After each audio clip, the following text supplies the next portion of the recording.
Hi, everyone. I'm Anthony Ziton. I'm Kerri Martinek.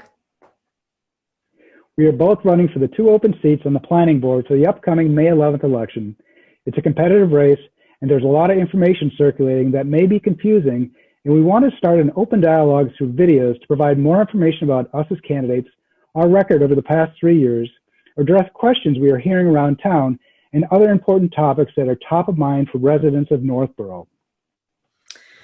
Thanks, Anthony. So one question we've been seeing out there is, what's up with your signs? You have the same logo, the same tagline. Are you running together? Could you clarify that a little bit? It's a great question, Kerri. The reason for this is over the past 3 years, as Kerri and I have worked together, we discovered we are committed to the same overarching principles, and running together would likely simplify our positioning.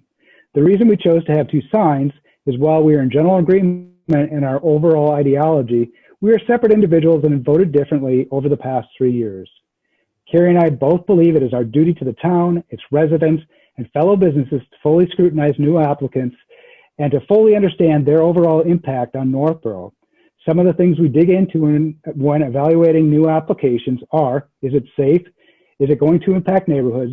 Is it going to impact the environment? Is it going to impact groundwater? What are the impacts on traffic?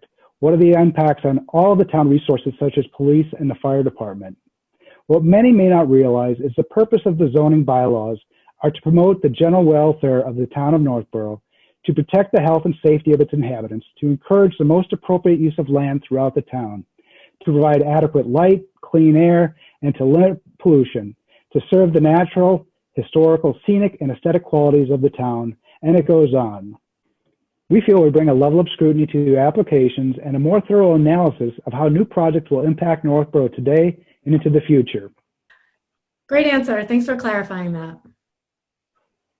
Well, I have a question for you, Kerri. One hot topic around town has been traffic. What is the planning board's role in addressing traffic and safety issues? That's a great question. I think that we've all seen the increase in traffic, whether that's going through downtown or in certain neighborhoods. And what I think that gets back to is really a culmination of the last 20 years of development, where we've seen this increase gradually and then suddenly. So now we're at a point where we have an issue with a great deal of traffic and we're trying to figure out how to deal with it. Typically, what the planning board would do is at the time of the application, they would put in certain mitigation or conditions to help alleviate some of that impact, whether it's traffic or other items.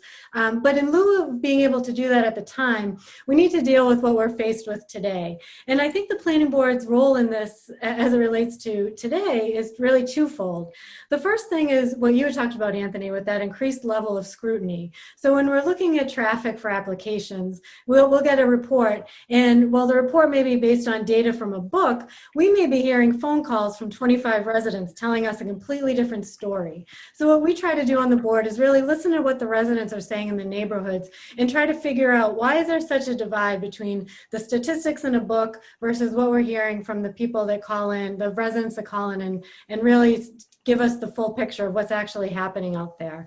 So that's one thing I think we do, is just really take a closer look at what that traffic analysis looks like. The second thing that I think this board is doing is we're trying to find solutions. So we may not have been able to put in mitigation or conditions at the time, but what can we do today? And we actually are fortunate to have a really great relationship with our regional planning agency, where we were able to invite them in to do a presentation to us to talk about what are some trends in the region, how are other communities dealing with it, how can we better balance the need for economic development with the impact that it may bring, especially when it comes to traffic. So we invited them to come in to talk to us and provide some different, have their experts provide some different solutions, and then actually try to find funding to go after those solutions. So that was the second thing that we did, just what are the solutions, how can we fund it, how can we solve it? So I think what the planning board's doing is really taking a more active role beyond just looking at the applications, but if there is impact coming in, to your point, Anthony, about the bylaws, how can we make sure to protect the welfare of the people that live here and really take that to heart? So I think that probably hopefully answers your question about that, or at least the question that's out there. That's a great answer, Kerri. Thanks. Okay, so I think what we'll do is if anybody has questions and they want to ask them for future videos, we're going to try to do this a couple times a week. So if you want to put in the comments questions that you have, what we'll do next time is we'll pick 2 questions and we'll each answer one. And then hopefully we can continue this up through the election on May 11th. And we hope that you vote for Anthony and Kerri for planning board. Thanks very much.